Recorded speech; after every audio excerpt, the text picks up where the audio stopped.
नमस्कार। आमर cooking channel अमरंधा घर के मुई आपण मन के बहुत बहुत स्वागत करू छे।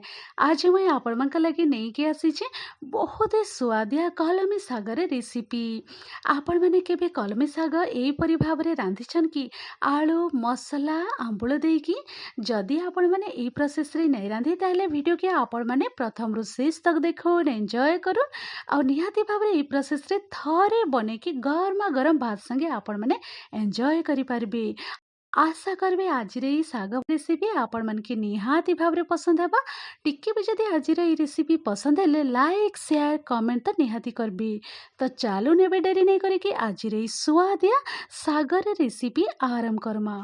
तो इने मुई प्लेट रे आपण मन के देखई दउछे आ कलमी साग के मुई काटी की नहीं के आसी छे। फास्ट में भल से धोई देइथिली 3 रु 4 थर पानी रे धोई सारला परे एंता में काटिकी नहीं के आसी छे। तो कलमी साग भी कटा रेडी हो जाई छे। आ ई साइड रे मैं आपण मन के देखई दउ छे आलू भी काटिकी नहीं के आसी छे। आलू भी भल से धोई देइथिली धोई सारला परे तार चुप्पा बाहर करिकी ई साइज रे मैं काटिकी नहीं जाई छे। एबे आमे जमा नेक्स्ट प्रोसेस की। तो एबे मैं गैस सेट के पले आसी छे आ कढ़ाई गरम हेबा लगी रखी देइथिली। कढ़ाई भी हल्का रे गरम हो जाई छे। एबे इने मैं गुट्टे चामच पाखापाखि तेल ऐड करी दउछे। तेल आमे दे साला परे भलसे टिके गरम हेबा लगी छाड़ी दमा। फ्लेम के रखी देइछे मुई लो टू मीडियम मझिरे।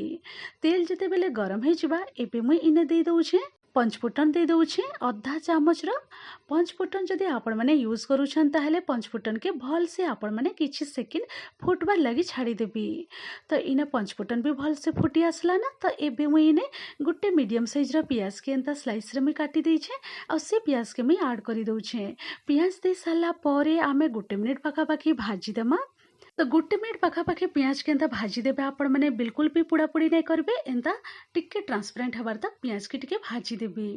पियाज टिके हल्का रे भाजी हे आसला परे इने मुई गुट्टे कंचा लंका ऐड करी दउछे। जदि राग पसंद ताहेले आपण माने कंचा लंका आउ टिके ऐड करि पारबे।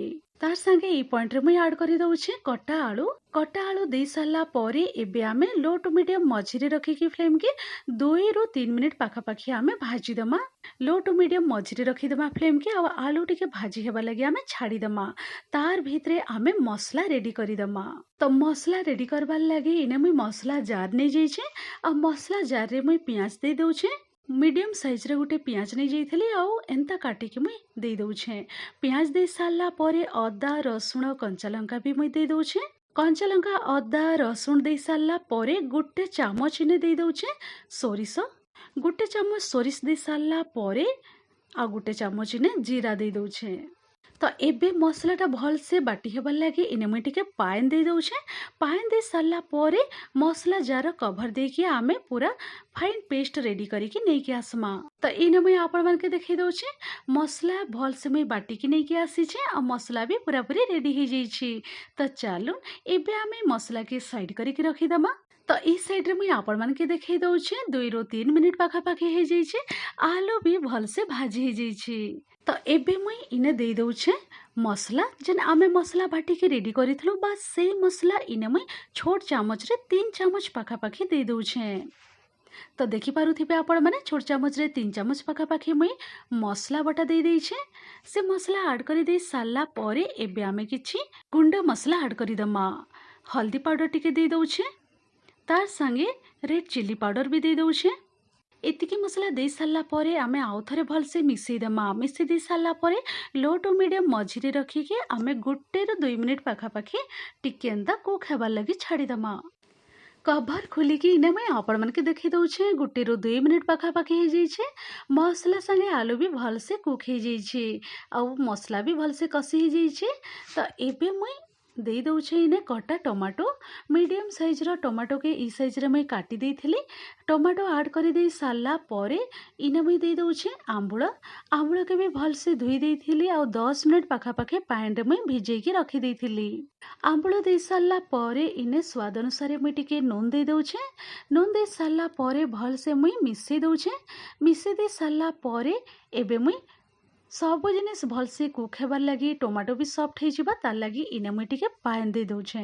पानी दे साला परे आउ थरे भल से मुई मिसई दउछे।